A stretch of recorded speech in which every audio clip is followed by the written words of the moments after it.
বেশ কিছু তথ্য দিচ্ছে যে রাফিনিয়া যদি কোনো কারণে ব্রাজিলের বিশ্বকাপ টিম থেকে বাদ পড়ে যায়, আপনারা হাইতির বিপক্ষে ম্যাচে রাফিনিয়াকে ফার্স্ট হাফে বের হয়ে যেতে দেখছেন, তো তাদের কথা হচ্ছে সেই জায়গাতে অ্যান্টোনিও কিংবা জোয়াও পেদ্রো চলে আসতে পারে। এই কথাটা কি সত্যি? ফিফার নিয়ম কি বলে? বিশ্বকাপ চলাকালীন কোনো খেলোয়াড় যদি ইনজুরড হয়ে যায়, তাহলে তার জায়গাতে কি নতুন কোনো খেলোয়াড় টিমগুলো ডাকতে পারবে?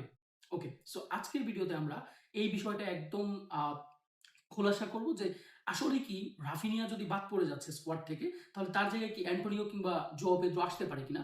2 নম্বর কথা হচ্ছে যে রাফিনিয়া কি আসলেই বিশ্বকাপ স্কোয়াড থেকে বাদ পড়তে যাচ্ছে।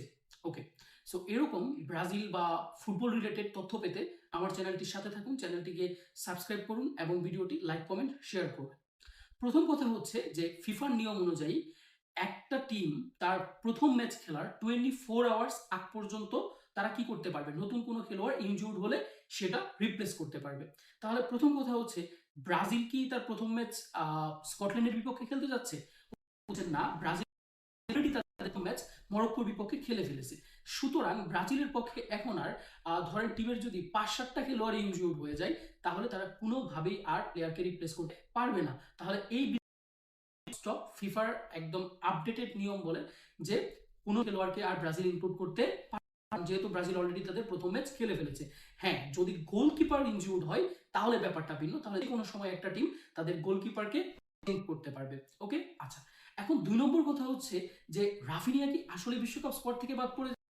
দেখুন, একটা গুজব ছড়ানো হচ্ছে সিবিএফ থেকে এবং দেসপোর্টিভো এসপারেজা থেকে, ব্রাজিলের একটা খুব বিখ্যাত গণমাধ্যম এবং গোল্ড ওরা মেবি এটা আধা ঘন্টা আগে একটা আপডেটেড রিপোর্ট আসছে, সেটা অনুযায়ী কোনোভাবেই রাফিনিয়ার ইনজুরিটা এটা কনসার্ন, কিন্তু সে বিশ্বকাপ স্কোয়াড থেকে বাদ পড়তেছে না। তাহলে এইটা ব্রাজিলিয়ান ভক্তদের জন্য একটা নিশ্চিত সুখবর যে আমরা রাফিনিয়াকে স্কোয়াডে পাচ্ছি। এখন হ্যাঁ, এটা একদম সত্যি কথা যে স্কটল্যান্ডের বিপক্ষে ম্যাচে হয়তো রাফিনিয়াকে দেখা যাবে না, কিন্তু স্কটল্যান্ডের বিপক্ষে ম্যাচে তো আরেকটা সমর্থকদের জন্য ওয়েট করতেছে। সেটা কি? স্কটল্যান্ডের বিপক্ষে ম্যাচে শিওরলি নেইমার ফিরতে যাচ্ছে এবং এর জন্য খুবই একটা সুসংবাদ।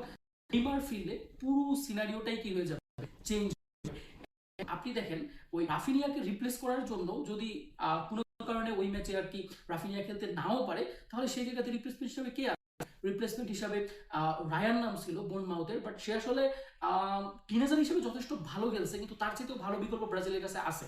গ্যাব্রিয়েল মার্টিনেল্লি লেফট উইং, চাইলে তাকে রাইট উইংয়ে খেলানো যায় এবং আর্সেনালের হয়ে সে কিছু ম্যাচে কাজটা করেছে এবং তার এই ফ্লুইডিটিটা আছে। আচ্ছা, 2 নম্বর অপশন হচ্ছে আপনার এখানে দানিলো সান্তোসকে সুযোগ দেওয়া যেতে পারে। বোতাফোগোর দানিলো সান্তোস সেই জায়গাতে একটা অ্যাটেম্প্ট নিতে পারে। তো আমার কথা হচ্ছে যে আসলে রাফিনিয়া প্রথমত ফুল মানে ওয়ার্ল্ড কাপের জন্য আসলে বাদ পড়বে না, যদিও সে কিছু ম্যাচের জন্য বাদ পড়ে, ব্রাজিলের কাছে রিপ্লেসমেন্ট আছে।